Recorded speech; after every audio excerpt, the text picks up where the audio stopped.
से कुरूप बनाकर श्री भगवान सीता देवी से बिछुड़ गए। इस प्रकार वे क्रोधित हो गए और अपनी भौहें तान कर सागर को डराया। फलस्वरूप सागर ने श्री भगवान को अपने ऊपर पुल बनाने की अनुमति दी। तत्पश्चात रावण को मारने हेतु श्री भगवान दावानल की भांति उसके राज्य में प्रविष्ट हुए। ऐसे भगवान श्री रामचंद्र हम सब की रक्षा करें।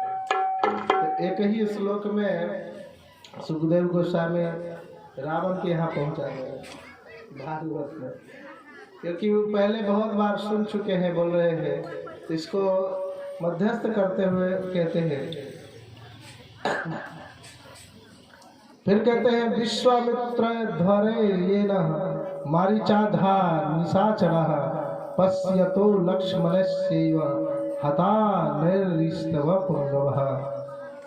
अयोध्या नरेश श्री रामचंद्र ने विश्वामित्र द्वारा संपन्न किए गए यज्ञ के प्रक्षेत्र में अनेक राक्षसों तथा असभ्य जनों का वध किया, जो तमोगुण से प्रभावित होकर रात में विचरण करते थे।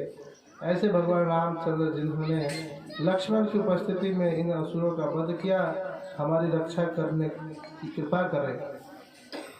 तो भगवान से प्रार्थना ही कर रहे हैं कि भगवान जब थोड़े से बड़े हुए जन्म के बाद, तो विश्वामित्र मुनि आ गए और राजा दशरथ से कहे कि हे दशरथ जी, आप हमें ये 4 पुत्र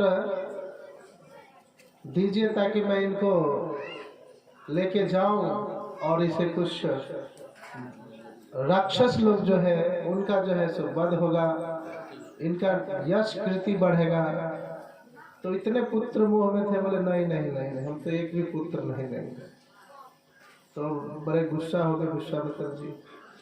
तो तुरंत फिर वशिष्ठ जी कहते हैं कि नहीं नहीं, हे दशरथ जी, आप इनको पुत्र दीजिए, ये आपको आपके पुत्र को सारे ज्ञान देंगे, अस्त्र शस्त्र देंगे, इन विद्याओं से निपुण करके आपके यहाँ आपका यश बढ़ाने वाला बना करके देंगे।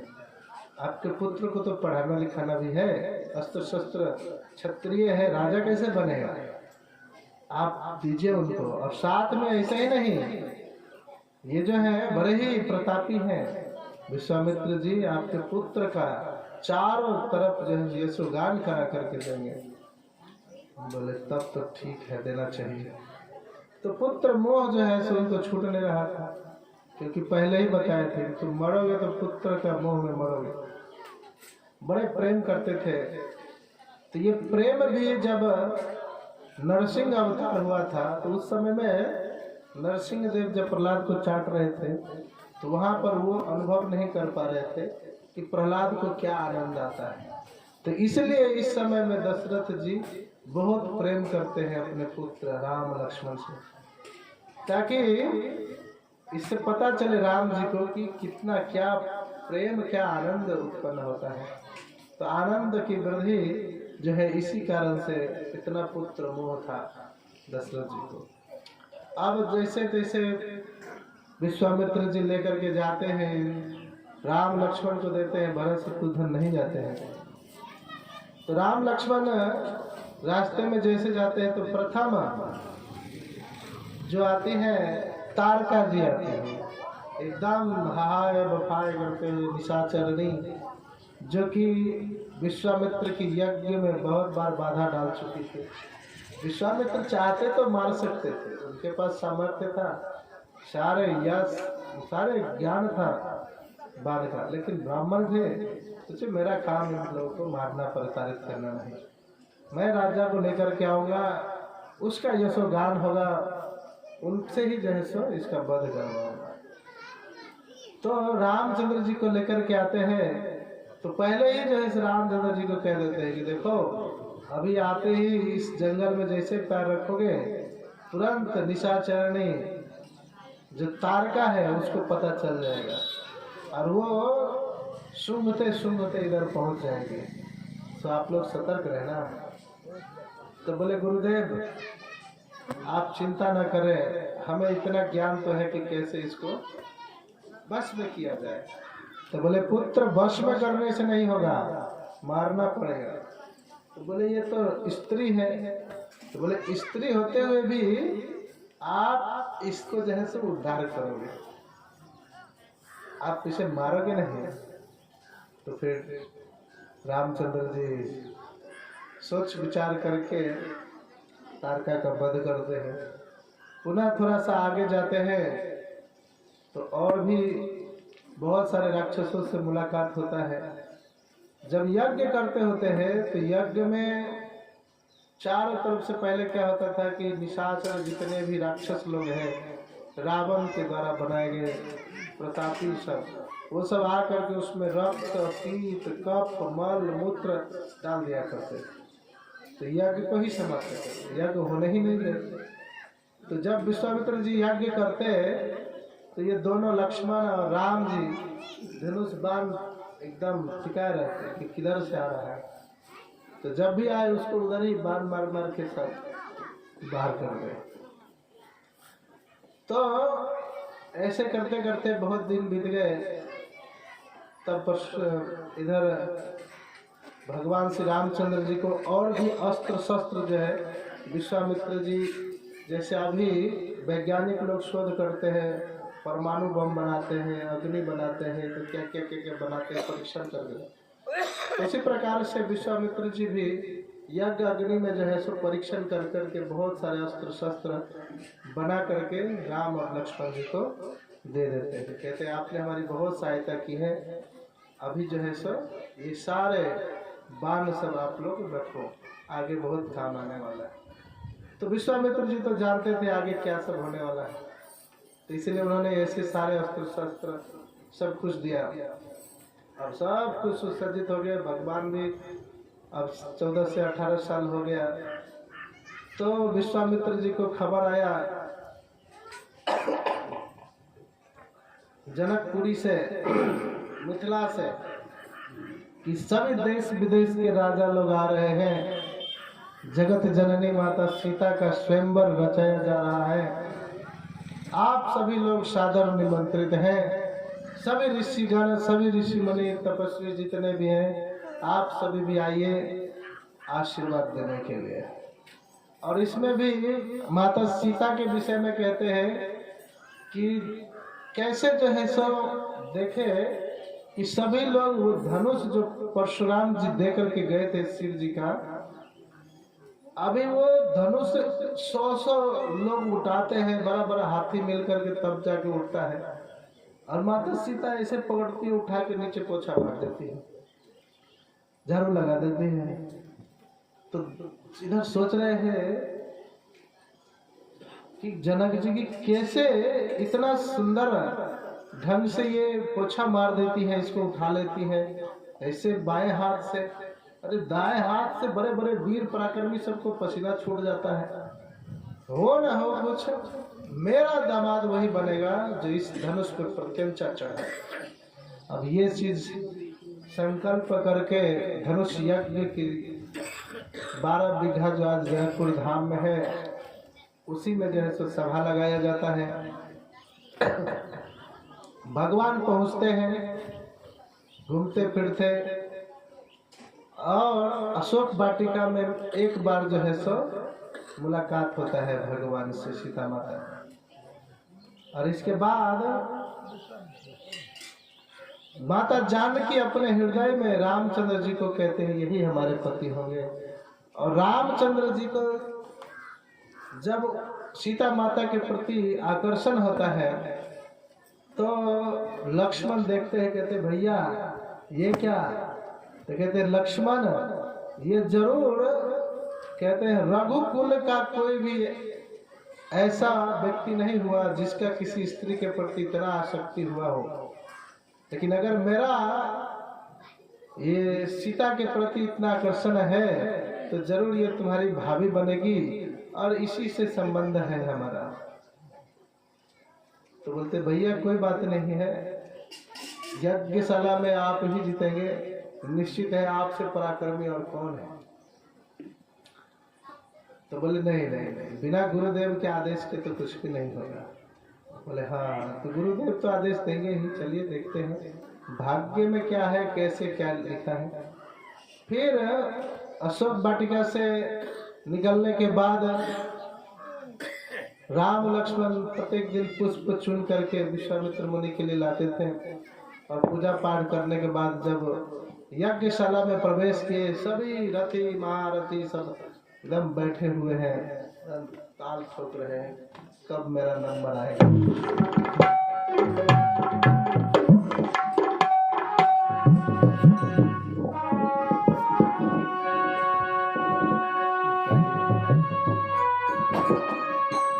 गिरजा पूजा न चलनी सिया सुकुमरिया नजरिया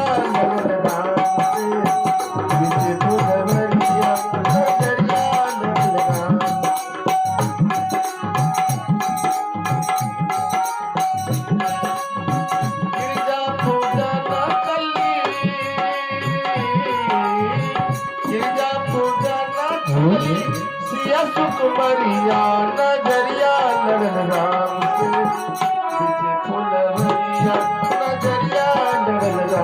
से तुझे फूलवरिया नजरिया लड़न राम से तुझे फूलवरिया नजरिया लड़न राम से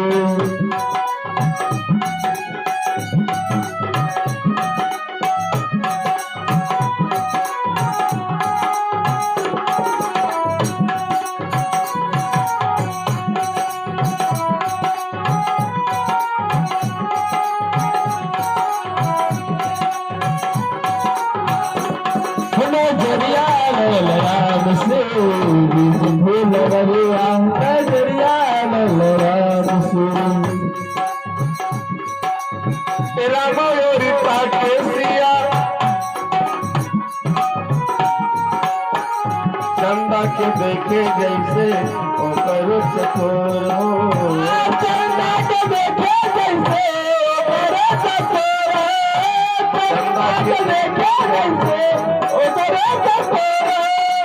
एक पल नहाते सिया,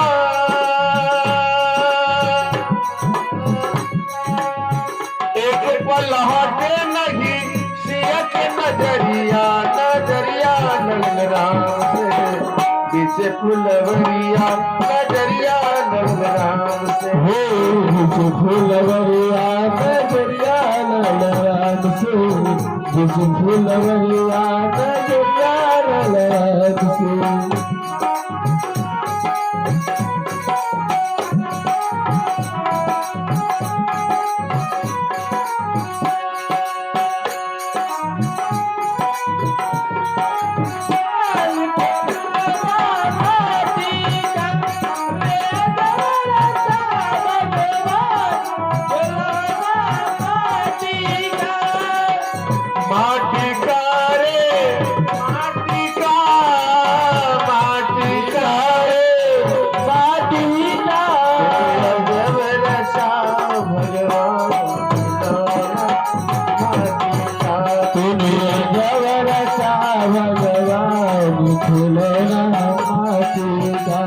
नजरिया नंगराम से जिसे फुलवरिया नजरिया नंगराम से, जिसे फुलवरिया नजरिया नंगराम से, जिसे फुलवरिया नजरिया नंगराम से।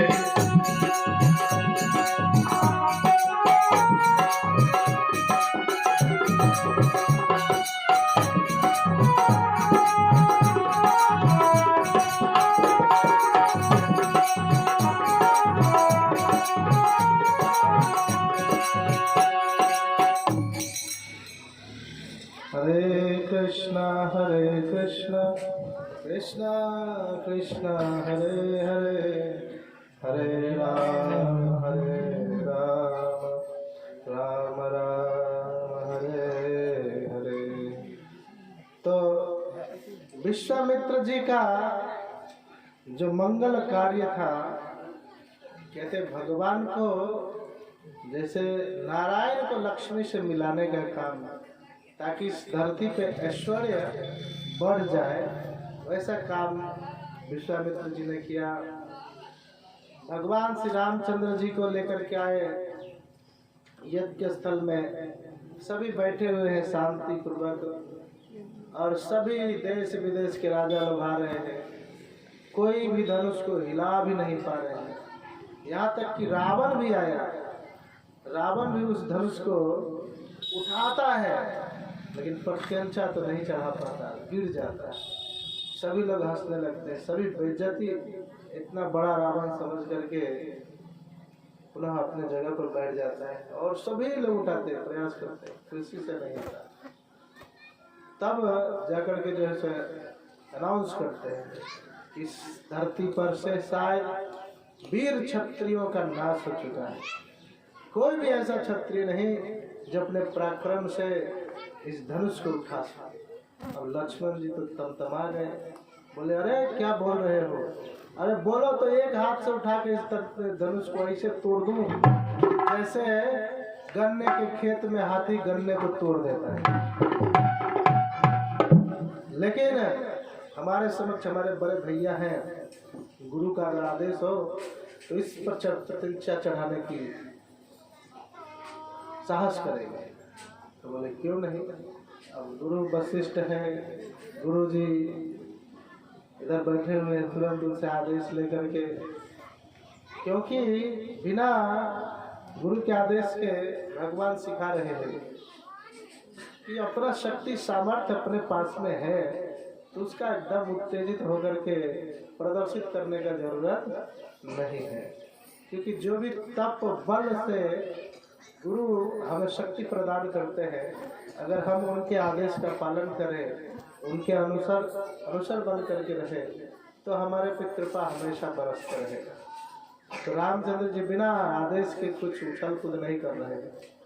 अब मैं भी जहाँ दिखाता हूँ कितना पराक्रम है, बड़े सौम्य भाव से बैठे हुए। तो जब विश्वामित्र का आदेश होता है, कहते हैं जाओ राम, दिखाओ अपना पराक्रम और धनुष तोड़ करके सीता को वरमाला पहना दो। तो उठते हैं रामचंद्र जी। इतना सुंदर मनोहर दृश्य है। रामचंद्र पूरे झुंड में इतने सारे हजारों हजार लोगों के बीच में इतने सुंदर और मनोहर अकेले ऐसे दिख रहे हैं कि सभी फूलों के बीच में जैसे कमल के फूल खिला हो, ऐसा सौंदर्य है भगवान का। और चारों तरफ से देवी देवता लोग ऐश्वर्य की वर्षा कर रहे हैं, फूलों की वर्षा कर रहे हैं।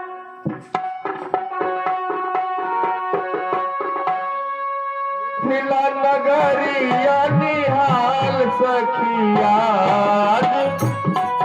नगरिया निहाल सखिया, मिथिला नगरिया निहाल सखिया, मिथिला नगरिया निहाल सखिया, चार दुल्हा बड़का कमाल सखिया, चार दुल्हा बड़का कमाल सखिया, चार दुल्हा बड़का कमाल सखिया, चार दुल्हा बड़का कमाल सखिया।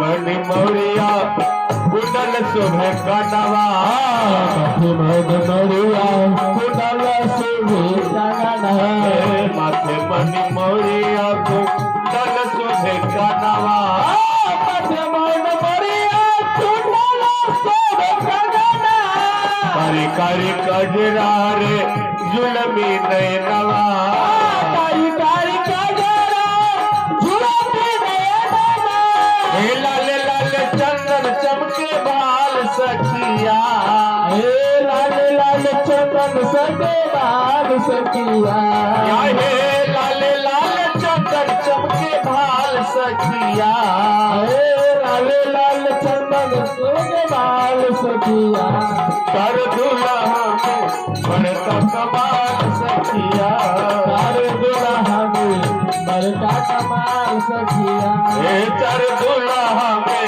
बड़का कमाल सखिया चार दुल्हा में बड़का कमाल सखिया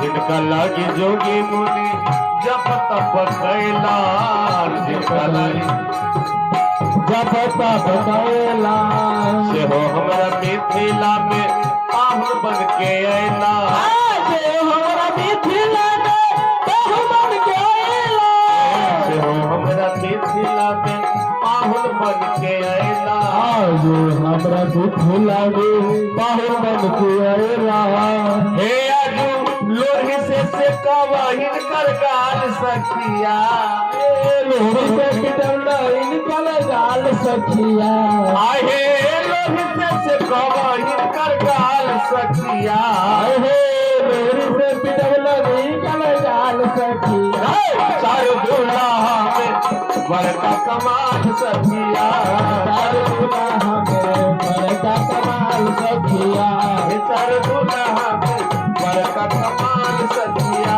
चार दुल्हा में बड़का कमाल सखिया और रामचंद्र जी ने तुरंत देखते देखते धनुष उठा लिए और धनुष पर प्रत्यंचा जब चढ़ानी चाहिए तो तुरंत बीच से ही 3 टुकड़े हो गए और धनुष टूटने के टंकार को सुन करके तो इधर परशुराम जी जो है एकदम तिलमिला करके दौड़ करके बड़े क्रोधित हो करके कि मुझे दिया हुआ ये पिनाक धनुष शिव जी द्वारा किसने तोड़ा, दौड़ करके जो है सो सभा में आ जाते हैं। और सभा में आने के पश्चात बहुत ही वार्तालाप होता है और वार्तालाप के दौरान लक्ष्मण जी कहते हैं कि हे परशुराम जी, आप क्यों इतना क्रुद्ध हो रहे हैं, क्यों इतना क्रोधित हो रहे हैं? अरे हम लोग तो खेल खेल में बचपन में ऐसे हजारों धनुष तोड़ दिए, अब ये एक धनुष तो ऐसे टूट गया, पुराना हो चुका था, तो इसमें क्यों इतना क्रोधित होने का? और साधु संत को क्रोधित नहीं होना चाहिए, शांत होना चाहिए। तो कहते हैं मूर्ख बालक, तुम्हें समझ नहीं मैं कौन हूँ? मैं यही परशुराम हूँ जो 21 बार क्षत्रिय विहीन कर दिया था पूरे देश को, पूरा पृथ्वी पर से पूरे क्षत्रियों को 21 बार क्षत्रिय विहीन कर दिया। तो लक्ष्मण जी कहते हैं हाँ मुझे पता है, इसमें बहुत सारे निर्दोष को भी आपने मार दिया था, जिसने कोई गलती नहीं किया था, अपने क्रोध के कारण आपने ऐसे किया।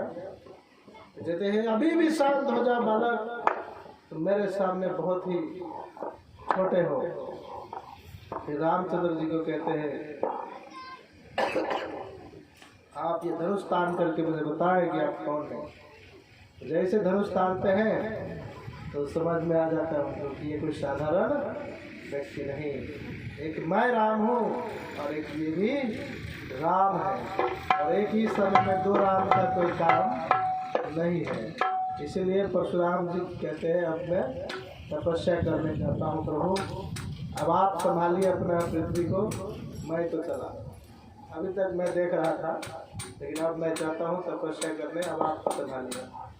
तो राम जी से विनती करके परशुराम जी चले जाते हैं। फिर बड़े सुंदर ढंग से सीता जी का स्वयंवर होता है, विवाह समारोह। जब सीता जी का विवाह समारोह ये धनुष टूटने के बाद तो तुरंत खबर भेजा जाता है अयोध्या में राजा दशरथ के पास कि आपके सुपुत्र श्री रामचंद्र का विवाह सुपुत्री सीता के साथ होने जा रहा है। आप 100 समाज सादर आमंत्रित हैं, आइए और साथ में भरत शत्रुघ्न को भी लेकर के आइए। तो सभी लोग जब आते हैं तो वहीं पर और भी जनक जी की पुत्रियां रहती हैं, उनके भाइयों की, तो उनके साथ में भी चारों भाइयों की शादी एक साथ हो जाती है। और फिर शादी होने के बाद शादी में बहुत सारे नाच गान और बहुत सारे गीत संगीत गाली भी पढ़ते हैं, क्योंकि मिथिला की गाली बहुत मीठी होती है। तो हमारे तरफ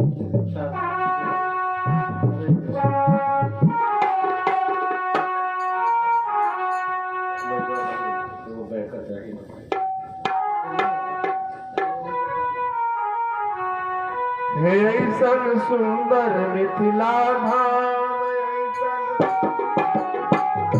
हे ऐसन सुंदर मिथिला धाम, ऐसन सुंदर मिथिला धाम, दोसर पाए कौने धाम, दोसर पाए में कोने धाम, दोसर पाए कौना धाम, दोसर पाए में कोना धाम, दुल्हा दुल्हन सीताराम जनकपुर में, दुल्हा दुल्हन सीताराम जनकपुर में, दुल्हा दुल्हन सीताराम जनकपुर में, दुल्हा दुल्हन सीताराम जनकपुर में।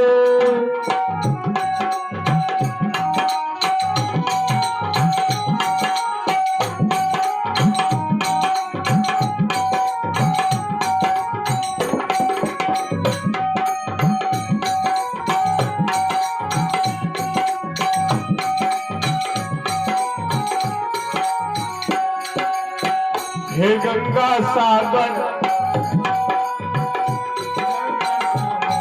हे गंगा सागर स्नान, गंगा सागर स्नान, हर वही जुगल स्वरूप पर ध्यान, जुगल स्वरूप ध्यान, हर वही जुगल स्वरूप पर ध्यान, जुगल स्वरूप ध्यान, बढ़ वही गीता पुराण जनकपुर में, पढ़ वही गीता पुराण जनकपुर में, हे पढ़वई गीता पुराण जनकपुर में, हे पढ़वई गीता पुराण जनकपुर में।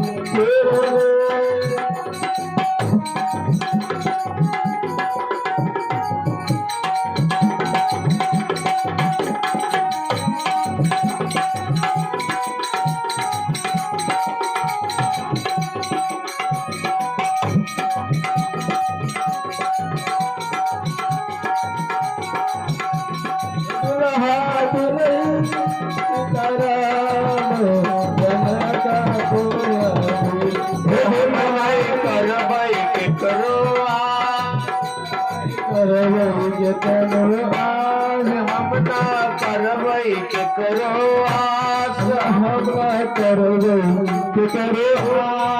जखन मिथिला हमर पास, जखन मिथिला हमर पास, हमर बहिनी छथिन खास जनकपुर में, हमर बहिनी छथिन खास जनकपुर में, हमर बहिनी छथिन खास जनकपुर में, हमर बहिनी छथिन खास जनकपुर में। आनंद लाता बड़ भाग, आनंद लाता बड़ भाग, पद गावल अनुराग, गावल अनुराग, जिनकर सेवक हनुमान जनकपुर में, सीता जनकपुर में, जिनकर सेवक हनुमान जनकपुर में, जिनकर सेवक हनुमान जनकपुर में। तो चारों भाइयों की शादी संपन्न होती है, सभी लोग अयोध्या वापस आते हैं।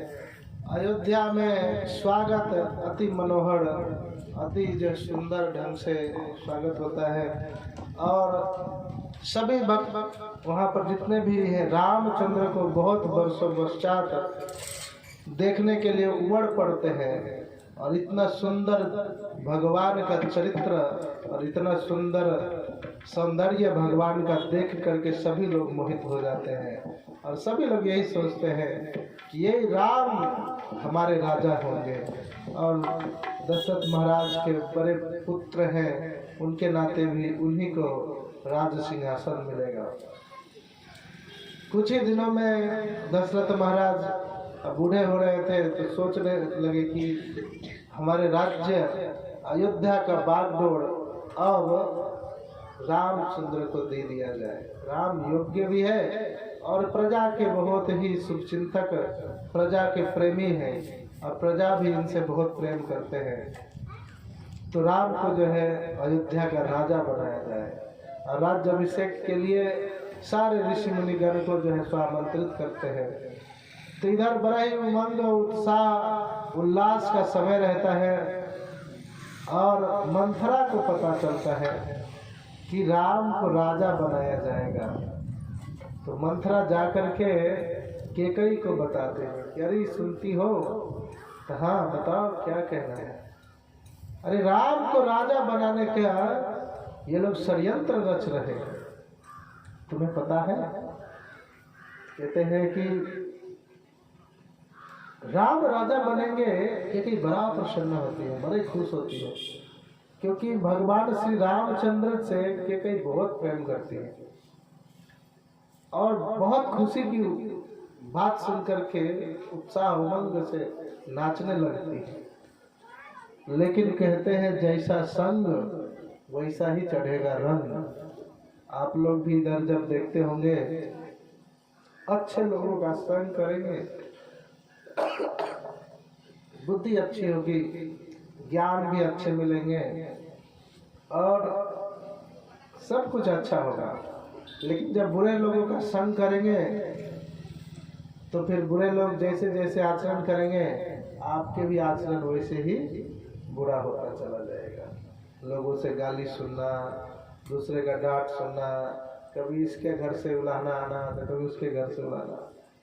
इस प्रकार से मंथरा अब तोड़ा तोड़ा करके जो है सो केकई का कान भरना शुरू कर दिया कि अरे जानती हो तुम तो राजा की सबसे प्रिय पत्नी हो और राजा जो है सो आपको जो है बहुत ही मानते हैं, लेकिन आपको ये चीज क्यों नहीं बताया? बताओ कैसे आप जो है सो नाच रही हो, गा रही हो? राजा ये निर्णय लिया, तुमको बताया? तुमको तो बताना चाहिए ना। तुम सोचती हो कि राजा जो कुछ करता है अच्छा ही करता है। राम के प्रेम में इतना पागल हो, अंधे हो, तुम्हें अच्छा बुरा भी अपना सुनाई नहीं देता, दिखाई नहीं देता। अरे तुम्हारे जो भरत शत्रुघ्न है, ये दोनों पुत्र कैसे जो है ये राजा बन जाएगा राम, तो दोनों उसका सेवक दास ही रहेगा, जीवन भर नौकर ही बना रहेगा। तो कुछ ऐसा षड्यंत्र करो कि भरत राजा बने, नहीं तो सब बर्बाद हो जाएगा। तुम नौकरानी बन करके रह जाओगे, राजमाता तो कौशल्या बनेगी, राम राजा बनेगा और तुम्हारे सारे पुत्र दोनों जो है नौकर बन के रह जाएंगे। तो उस समय तक तो ये कहीं ज्यादा कुछ नहीं कहती अच्छा है, भाई का सेवा करना छोटे भाई का फर्ज है और ये दोनों नौकर की तरह नहीं, एक सेवक के भांति सेवा करते हैं, इसमें बुरा ही क्या है। तो मंथरा येन केन प्रकार उसको समझाते समझा ही देती है और अंत में कहती है तुम ऐसे ऐसे करो, तुम्हें जो राजा दशरथ ने वरदान दिया था वो वरदान मांगो, उस वरदान के फलस्वरूप राजा से मांगो कि राम को 14 वर्ष का वनवास और भरत को जो है सो राजगद्दी। ये वरदान मांग करके जो है सो आप उन्हें बांध दो और ये देंगे आपको।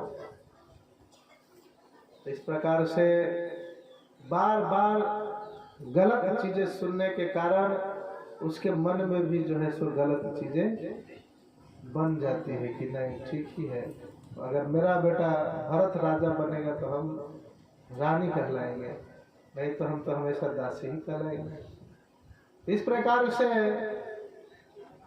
अब बड़े ही षड्यंत्र से कहते हैं कि तुम चले जाओ उस अंधेरे घर में और मटका का बिस्तर बना करके इधर से उधर करना, राजा को हम पठाएंगे कि उसका तबीयत खराब है, जाके देखो घर से निकलती नहीं कैकेयी। तो ठीक है, राजा को पता चलता है कैकेयी बड़ी नाराज है, तबीयत खराब है, घर से निकल नहीं रही है, कह करके राजा बड़े चिंतित होते हैं और दौड़े दौड़े आते हैं कि इनको तो मैं आश्चर्य में बहुत ही सारा चीज करके उनको लेकर के आने वाला था कि राम से इतना प्रेम करती है, जब सुनेगी तो खिलखिला करके पूरा जो है सो उमंग उत्साह में भर जाएगी। लेकिन यहाँ तो दूसरा ही चक्कर चल गया था। तो अब दशरथ महाराज जैसे जाते हैं, देखते हैं ये तो पूरा सारा राजसी देश उषा रानी का उतार करके अभी काला कपड़ा पहन करके कह रही है हम आपसे बड़े नाराज हैं, आप मुझे जो वरदान दिए थे कि ये वचन देंगे, पहले आप सत्य कीजिए कि आप मुझे ये वचन देंगे, फिर हम जैसे कुछ बात करेंगे, नहीं तो कोई बातें नहीं होगी। अब दशरथ जी सोच रहे हैं ठीक है मैंने बोला है आपको तो जब भी मांग सकते हो, मांगो क्या चाहिए, मैं भी देने के लिए तैयार हूँ, आपको इतना बड़ा ड्रामा करने का क्या जरूरत है, आप तो कभी भी मांग सकते हैं, स्वतंत्र है। तो कहते हैं नहीं पहले सत्य करो, नहीं तो आप दोगे नहीं, ऐसा चीज है। बोला चलो ठीक है, तो तुरंत गंगा जल लेकर के सत्य भी कर देते हैं। और रघुकुल रीत सदा चली आई, प्राण जाए पर वचन न जाए। वो जानती थी एक बार अगर ये वचन दे देंगे मर जाएंगे, लेकिन वचन से मुकरेंगे नहीं। तो वचन दे दिए। अब जो है सो बोलते हैं कि राम को 14 वर्ष का वनवास दीजिए। जैसे सुनते हैं दशरथ जी उधर ही प्राणहीन के जैसे राम से गिर जाते हैं।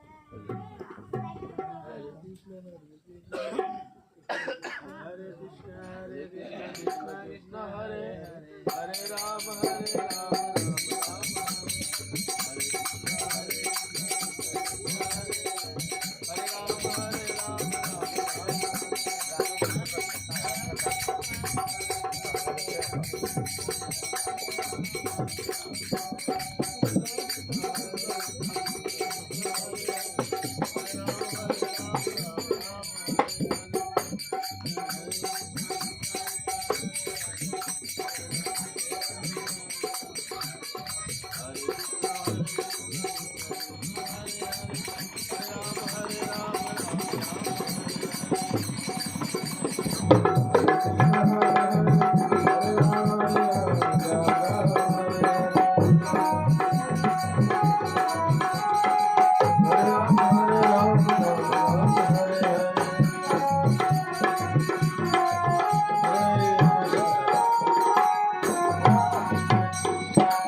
दूसरा वरदान भी मांगती है। पहले तो राम को 14 वर्ष का वनवास और भरत को जो है सो राज सिंहासन। तो कहते हैं महाराज कि देखिए आप भरत को राज सिंहासन दे दीजिए और भरत को जो है राज सिंहासन देने में मुझे कोई आपत्ति नहीं, वो भी हमारा ही पुत्र है, लेकिन राम को 14 वर्ष का वनवास नहीं। तो कहते नहीं, अगर राम को जो है सो वनवास नहीं दोगे तो इसका इतना लोकप्रियता है कि पुनः सभी जन समुदाय में विद्रोह हो जाएगा और विद्रोह होने के बाद सभी लोग राम को ही चाहेंगे, हमारे पुत्र भरत को नहीं चाहेगा। और दूसरा है कि भरत भी राम के रहते हुए भाई के बड़े भाई के रहते हुए कभी भी राजगद्दी पर नहीं बैठेगा। तो इसलिए जो है भरत महाराज को राजगद्दी पर बिठाने के लिए आप क्या करो, राम को 14 वर्ष का वनवास भेजना ही पड़ेगा। और इस प्रकार से जैसे ही ये दो प्रस्ताव आए, अब तो पूरा ही अयोध्या धाम में मातम जैसा छा गया। और मातम छाने के बाद राम जी को जब पता चला कि पिताश्री ऐसे दुखी है, तो बोले कि समस्या क्या है। तो जैसे ही पिताश्री से मिलने के लिए रामचंद्र जी जाते हैं, लक्ष्मण जी जाते हैं, वो तुरंत जो है उधर रामचंद्र जी को कहते हैं कि कई माता कि तुम्हारे पिता ने वचन दिया है कि तुम्हें 14 वर्ष वनवास जाने पड़ेंगे और भरत को जो है सो राज सिंहासन मिलेगा। तो रामचंद्र जी बड़े प्रसन्न होते हैं, कहते हैं अगर पिताश्री का ये वचन है तो फिर हमें पूर्ण करना चाहिए। और तुरंत राजसी ठाट बाट राजसी वेशभूषा त्याग करके जंगल में जाने वाले सन्यासी का वेशभूषा धारण करते हैं। और जैसे निकलने लगते हैं, लक्ष्मण जी कहते हैं भैया मैं तो निश्चित रूप से जाऊंगा आपके साथ, आपको छोड़ करके मैं तो इधर रह नहीं सकता।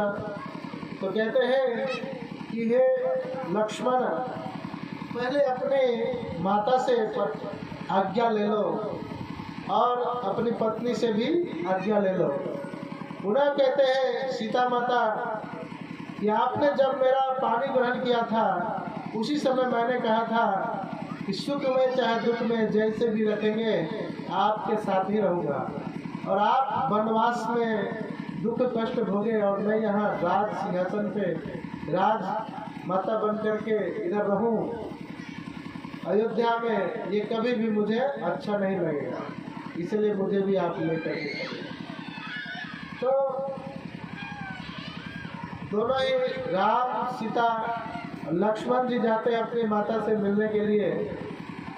तो कहते हैं लक्ष्मण की माँ कि हे लक्ष्मण, अगर आप मुझे ये पूछने आए हो कि मैं जाऊं कि नहीं जाऊं, तो बड़ा ही अनुचित बात है। और ऐसा समझो कि अगर मेरा पुत्र राम की सेवा में नहीं गया तो मैं बाज होना अच्छा समझते। तुम्हारा जैसा पुत्र नहीं होता तो बाज ही रहती तो अच्छा है। जो कोई राम के काज न आए वैसे पुत्र पाकर के वैसे माँ का गर्भ भी बेकार ही है। और ऐसे माताओं को पुत्र जनना ही नहीं चाहिए जो राम के काज न आ सके, राम की सेवा न कर सके। तो माँ के ये वचन सुनकर के लक्ष्मण जी बड़े प्रसन्न हुए और बोले कि माता, आज तुमने मुझे पुत्र धर्म को बड़ा धन्य कर दिया ये बता करके। मैं तो सोचा था अगर आज मुझे आप रोकोगे जाने से तो मैं माँ को ही त्याग कर दूंगा। फिर पत्नी से जब पूछते हैं तो कहते हैं ना, आप निश्चित होकर के जाइए, मैं कभी भी आपको राम काज में बाधा नहीं आने दूंगा। और इस प्रकार से लक्ष्मण, राम और सीता जी वनवास की तरफ चले जाते हैं।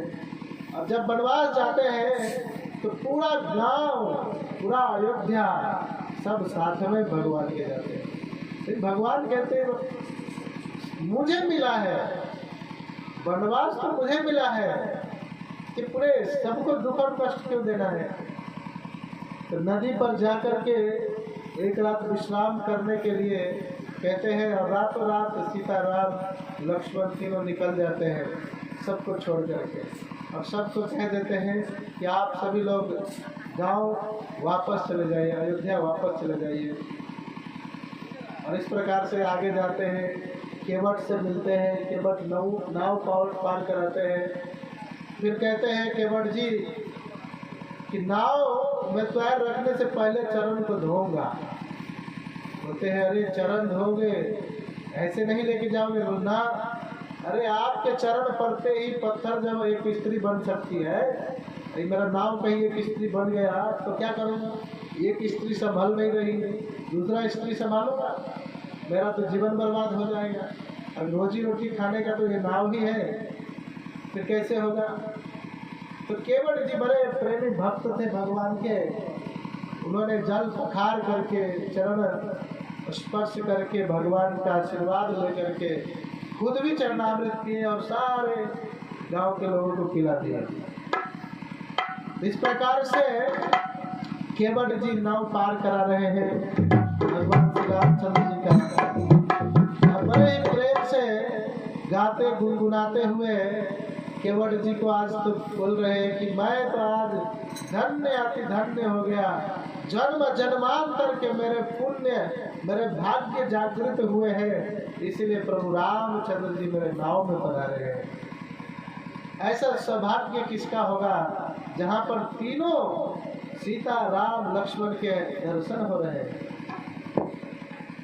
हरे कृष्णा हरे कृष्णा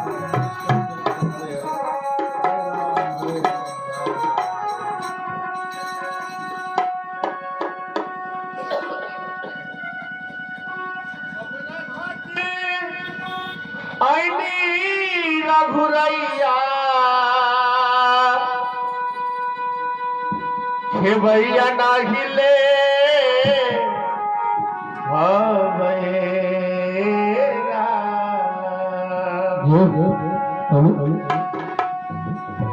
आइब जहिया हम रउआ घाटे, आइब जहिया हम रउआ घाटे, खेवैया हम पाए।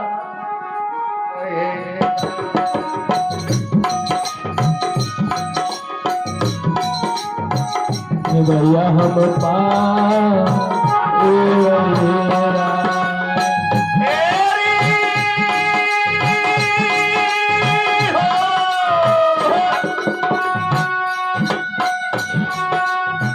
हमें घाटे आई रघुरैया खेवैया नहीं ले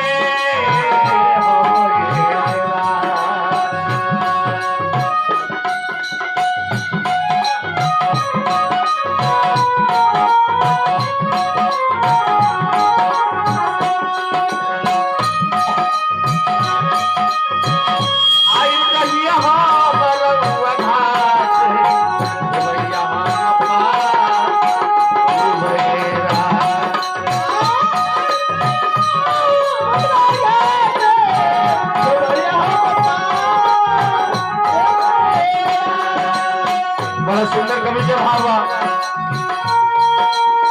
धोबी से लेवे ना धोबी, धोबी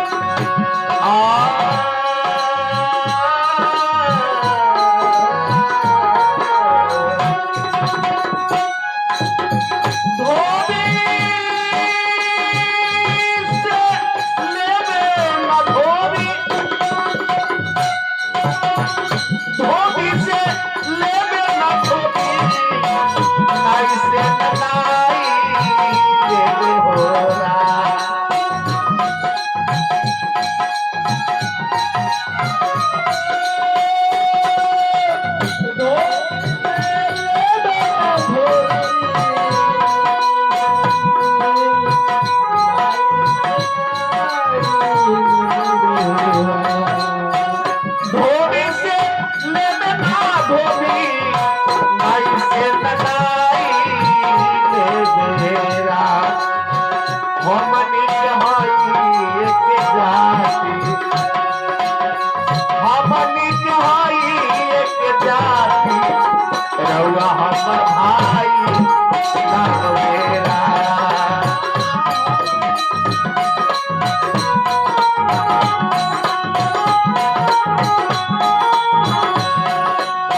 जन्म जन्म मुनि जपेला जन्म जन्म मुनि जन्म जन्म मुनि जपेला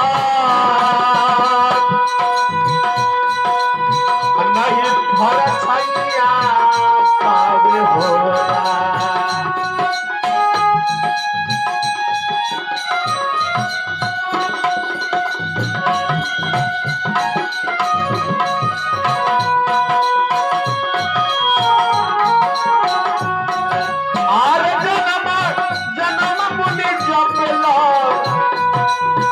नहीं भर छैया पावे होला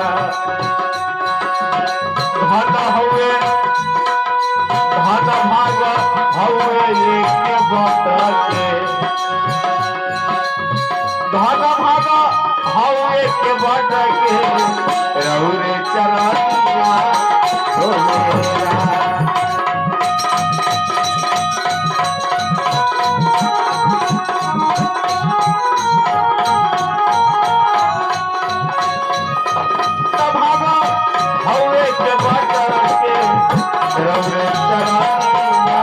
होला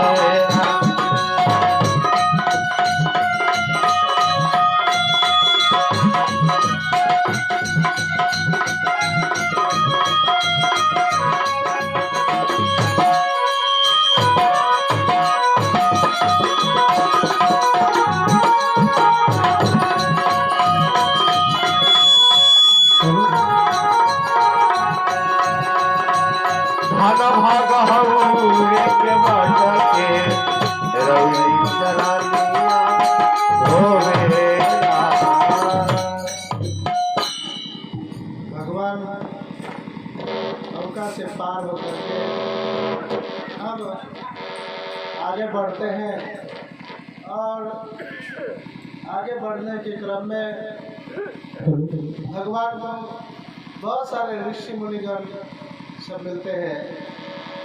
तो भगवान का वनवास जाने के पीछे एक कारण ये भी है कि भगवान जब अयोध्या में ही रुकेंगे तो तपस्या करने वाले ऋषि मुनि का कैसे कल्याण करेंगे। इसलिए उन्होंने कैकेयी के जरिए ऐसे 14 वर्ष का जो है सो वनवास लिया है।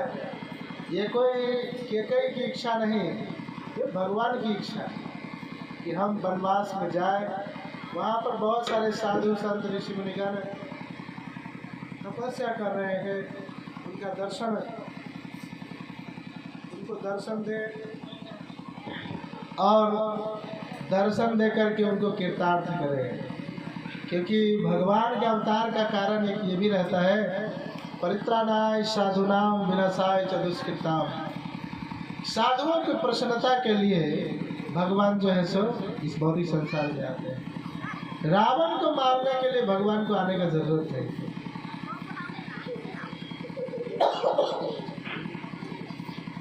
तो परम जो प्रमुख कारण है वो भगवान को यहाँ आने का कि साधु की प्रसन्नता। और इस प्रकार से भगवान पंचवटी तक पहुँचते हैं।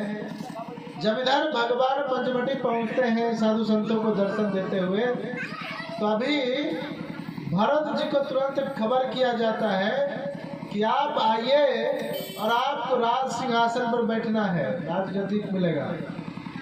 तो ये सुन करके तो वो वहाँ से दौड़े दौड़े भागते हैं, भागते भागते आते हैं कि ऐसा क्या विचित्र कुछ घटना घटा है। तो जब आए अयोध्या में तो देखे चारों तरफ मातम छाया हुआ है, एकदम से सभी लोग रो रहे हैं, प्रसन्न है, दुखी है। तो बोले कि क्या कारण है। तो पता चला कि रामचंद्र को 14 वर्ष का वनवास मिला है। और जो लोग बड़े प्रसन्नता के साथ पहले देखते थे भरत महाराज को, वो अब बड़ा ऐसे करके देख रहे हैं कि इसी के कारण राम को जाना पड़ा 14 वर्ष के लिए वनवास। शायद इसी का षड्यंत्र होगा इसकी भी इच्छा रही होगी, तब तो माता ने इतने भयंकर जो है सो वरदान मांगे हैं। नहीं तो राम से कौन प्रेम नहीं करता है। तो भरत जी का तो हृदय बड़ा पवित्र निर्मल रहता है। लक्ष्मण जी एक बार कहते हैं कि भरत का भी ऐसे ही होगा। तो बोलते हैं, हे लक्ष्मण, मैं भरत को जानता हूँ कि भरत के हृदय में ऐसा कोई भी कामना नहीं आ सकता। उसका हृदय तो पवित्र है, निर्मल है, और वो कभी भी जो है सो राज सिंहासन का लोभी नहीं होगा। अब ये सब सुनते हुए भरत जी तब तो क्षण विचार करते हैं कि ये जो कुछ भी घटना घटा है मैं ठीक करूंगा और संपूर्ण अयोध्यावासी को ही लेकर के जो है सो रामचंद्र जी के पास मनाने के लिए जाऊंगा, और अगर रामचंद्र जी नहीं माने तो मैं भी वापस नहीं आऊंगा। तो भरत जी का ये निर्णय सुनकर संपूर्ण अयोध्यावासी बड़े प्रसन्न हुए और बोले कि भरत में कोई पाप नहीं है, भरत के मन में कोई पाप नहीं, कोई खोट नहीं है। तो सभी लोग मनाने के लिए चल दिए उधर से। अभी रास्ते में केवट जी को पता चलता है कि भरत जी आ रहे हैं, पूरे सेना के अस्त्र शस्त्र लेकर के आ रहे हैं रथ पे। तो उन्होंने सबको बोला कि सब तैयार हो जाओ, देखो भरत जो है रामचंद्र जी को राज्य लेकर के अभी संतुष्ट नहीं हुआ, मरने के लिए आ रहा है। सोच रहा है कि वो जब आएगा तो फिर राज देना पड़ेगा, इसे पहले ही उसको मार दो। लेकिन वो बोले कि नहीं नहीं, रुको, भरत से तरह वार्तालाप करे। तो सबको उधर ही छोड़ करके थोड़ी दूर पहले ही भरत को पता चला कि राम जी एक रात इधर रुके थे और ये केवट चरण धोए थे। केवट जो है सो गले लगाए थे रामचंद्र जी ने केवट को। ये सुन करके भरत जी बड़े प्रसन्न हुए और भरत जी केवट को गले लगा कर कहते हैं कि हे केवट जी, आपको गले लगा करके निषाद राज जो है, मैं आपको गले लगा करके ऐसा अनुभव कर रहा हूँ कि मेरे राम भैया ही आप हैं। और इस प्रकार से पुनः आगे बढ़ते हैं। तो जब पंचवटी में पहुँचते हैं भरत जी, तो पहले ही लक्ष्मण जी ऊंचे वृक्ष पर से सूखी लकड़ियाँ तोड़ते रहते हैं और वो लकड़ियाँ को जो है सो तोड़ते हुए देखते हैं कि भरत पूरा सेना के साथ में आ रहा है रथ पे सवार होकर के। तो अब वो उतर करके दौड़ कर भाग करके राम जी के पास आकर कहते हैं, भैया भैया देखो भरत यहाँ भी आ गया और वो पूरे साज सामग्री के साथ आया है, लगता है उसका युद्ध करने का इरादा है। आप कहें तो मैं अभी इसी समय उस पर बांध चला दूँ। नहीं लक्ष्मण, भरत को मैं जानता हूँ, वो ऐसा कभी कुछ नहीं करेगा। तब तक भरत जी भी पहुँच जाते हैं और पहुँच करके राम जी को प्रणाम करते हैं। फिर सीता माता को प्रणाम करने के उपरांत वहाँ पर जनक जी भी आए रहते हैं। इधर जो है दशरथ जी का देहांत जैसे हो जाता है। तो अभी भरत जी कहते हैं, भैया अब तो चलना ही पड़ेगा, नहीं तो कोई उपाय नहीं है। तो भरत जी को रामचंद्र जी एक बहुत सुंदर बात बताते हैं, सबको ध्यान रखना चाहिए। कहते हैं कि प्रेम उसे नहीं कहते जिससे आपको प्रसन्नता मिलती है। हे भरत, आप चाहते हो मैं वहाँ जाऊँ जिससे कि आपको प्रसन्नता मिले, आप खुशी हो जाएंगे, लेकिन मेरी क्या इच्छा है, मैं तो वचन से बंधा हूँ। अगर पिताजी कहते तो मैं वापस आ सकता था, लेकिन पिताजी तो है नहीं। तो बोले माता श्री बोल रही है, बोले माता श्री को तो वरदान मिला है, उसके बोलने से तो आऊँगा नहीं, और पिताश्री है नहीं, तो मैं ये 14 बरस वनवास काट के ही आऊँगा। और आप क्या करो, मेरी अनुपस्थिति में आप वहाँ पर राज्य करो, ये मेरा आदेश है, मेरी प्रसन्नता के लिए आप राज्य करो। क्योंकि आप मुझसे प्रेम करते हो तो मेरी प्रसन्नता किस में है, आपको उसको भी ध्यान रखना चाहिए। आप प्रेम करते हो इसका मतलब ये नहीं मैं प्रेम करता हूँ तो मुझे ये अच्छा लगता है, आपको ये करना चाहिए। आप आप जिससे प्रेम करते हैं उसको क्या अच्छा लगता है, उसको जो है सो ध्यान में रखना चाहिए। तो मेरी इच्छा है कि आप जाकर के अयोध्या में राज्य कीजिए। तो बोले भैया मैं ऐसे तो जाऊंगा नहीं, आप चरण पादुका दीजिए, उसे रख करके ही राजा तो आप ही रहेंगे, मैं सेवक के नाते राज्य करूंगा। बोले ठीक है। तो उनको चरण पादुका दे करके वहाँ से भेज देते हैं। और भरत जी का वचन देखिए, भरत जी कहते हैं कि भैया 14 बरस के बाद एक क्षण भी आपने अगर बिताए तो मेरा मरा हुआ मुख देखेंगे आप। तो इसलिए भरत जी जो है सो ये वचन लेकर के वहाँ से आ जाते हैं।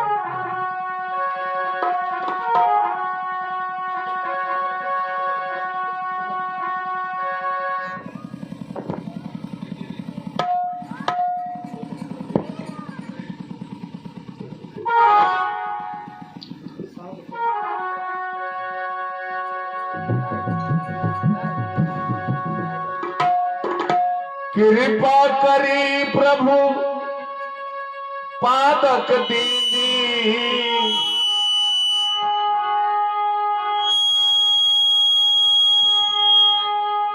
सादर शेष भरत धैले।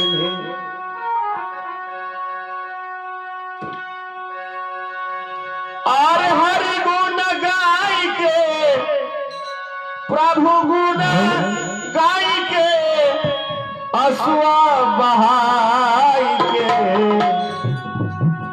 भरत मगन भैले। प्रभु गुण गाई के भरत मगन भैले।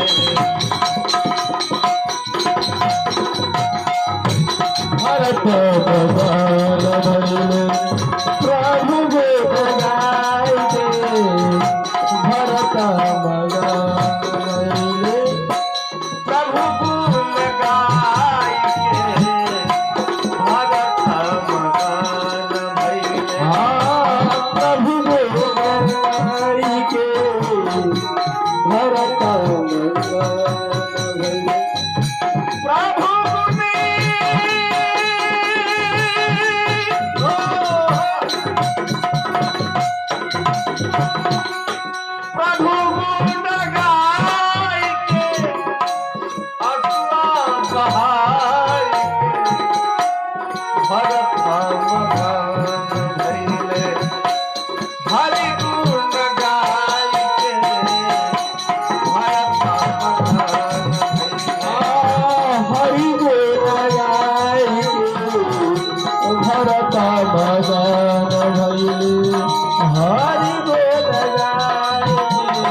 भारत चले भुइये भुइये, भारत चले भुइये भुइये,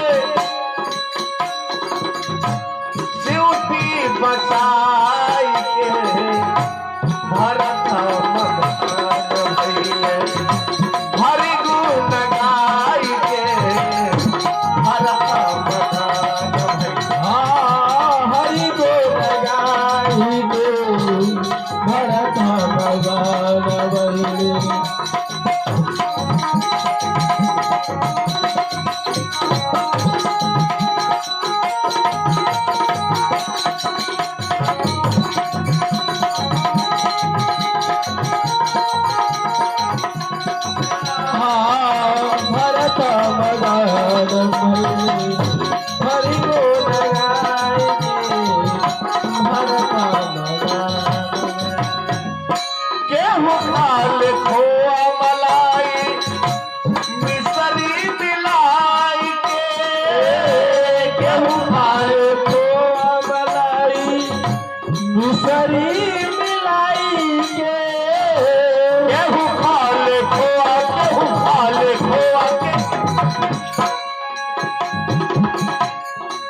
मिसरी मिलाई के केहू खाले खोआ मलाई मिसरी मिलाई गे साधु खाले रूखा सुखा भरत खाले रूखा सुखा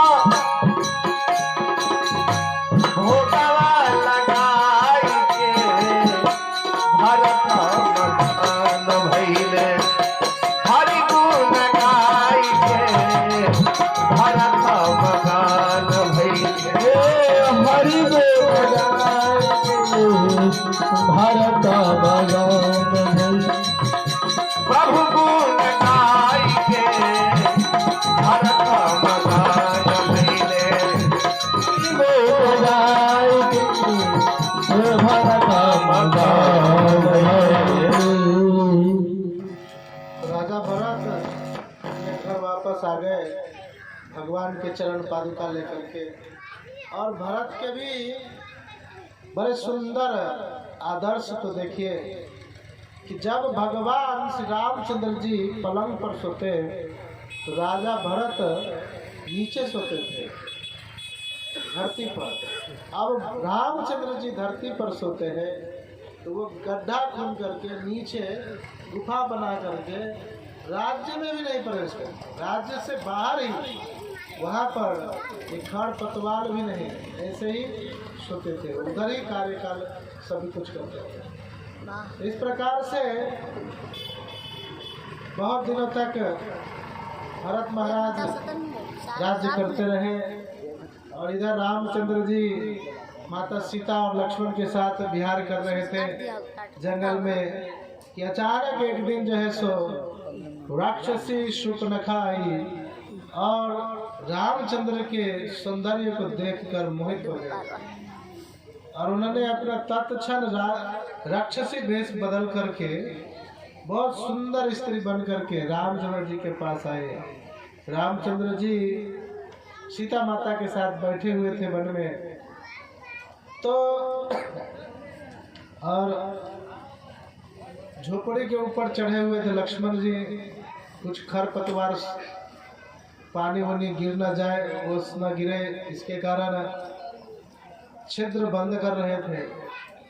तो राम जी के पास बड़े प्रेम से मधुर स्वर में बोलती है कि हे सुंदर, आप बहुत ही सुंदर है और मेरा मन आपके ऊपर आ गया है, आप कृपा करके मेरे संग शादी कीजिए। तो रामचंद्र जी कहते देखो मेरी तो पत्नी है, मैं विवाहित हूँ, लक्ष्मण से बात करो, लक्ष्मण शायद आपका इच्छा पूर्ण कर सकते। तो लक्ष्मण जी ऊपर रहते हैं और तुरंत जो है सो लक्ष्मण जी के पास पहुँच जाते हैं। लक्ष्मण जी जब देखते हैं तो कहते नहीं नहीं मेरी भी पत्नी है, मैं ऐसे जो है सो आपको नहीं ग्रहण कर सकते, आपको जो है सेवा स्वीकार नहीं कर सकते। तो शूर्पणखा तो राक्षसी तुरंत गुस्सा में आकर के कहने लगी ये स्त्री ही वास्तव में बड़ी सुंदर है, इस कारण से तुम लोग मुझे अपना नहीं रहे हो, इस स्त्री को ही मार देती हूँ, इसके बाद तो अपनाओगे। और जैसे झपटती है कि तुरंत लक्ष्मण जी अपने चाकू से उसके नाक और कान काट देते हैं।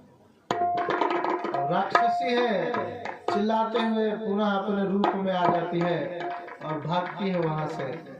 तो उससे पहले इसके साथ जो है ये सुबाहु खरदूषण ये सब को लेकर के आती है शूर्पणखा, बड़े युद्ध करती है। भगवान राम और लक्ष्मण सबको 21,000 के 21 लाख ऐसे रहते हैं, सबको मार के उधर से हटा देते हैं। अब इसको तवालर गइलू पंचवटी बगिया कटा के रे आइलू ना होके माता वालर गइलू पंचवटी बगिया कटा के रे आइलू ना हे नंदो कटा के रे आइलू ना तू हो लक्ष्मण जी से मातिया कटा के रे आइलू।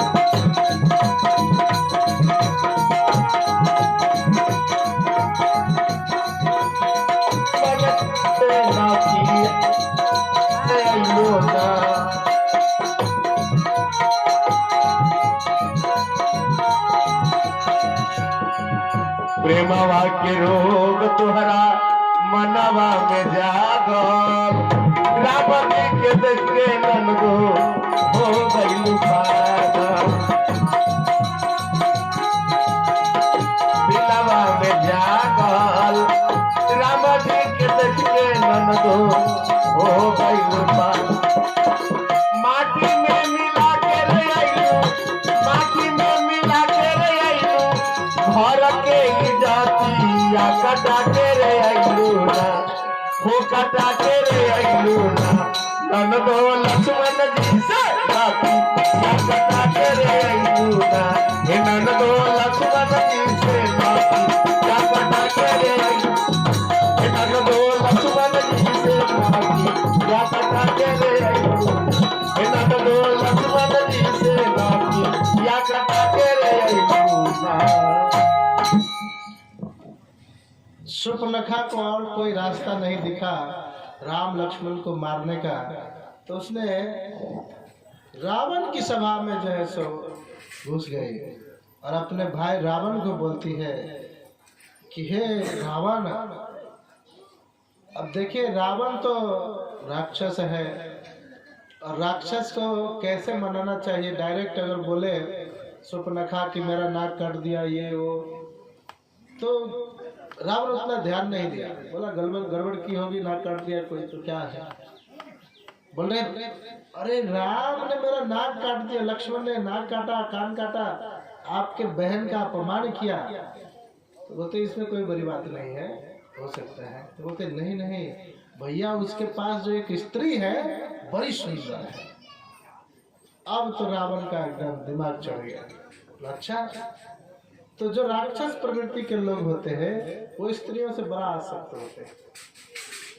तो जैसे ही ये बात सुना रावण तत्क्षण तुरंत सभा विसर्जित कर करके वो पहुंच गए अपने मामा मारीच के पास और मारीच को बोले ऐसा ऐसा षड्यंत्र करना है, चलो। तो मारीच बोलते हैं कि देखो, ये जब एक बार वन में आया था तो मैं गया था और यज्ञ को नष्ट करने के लिए उस समय इसने क्या किया था, एक घास का तिनका उठा करके मारा तो मुझे कई 100 योजन दूर गिरा दिया। एक केवल तिनका में इतना पावर है।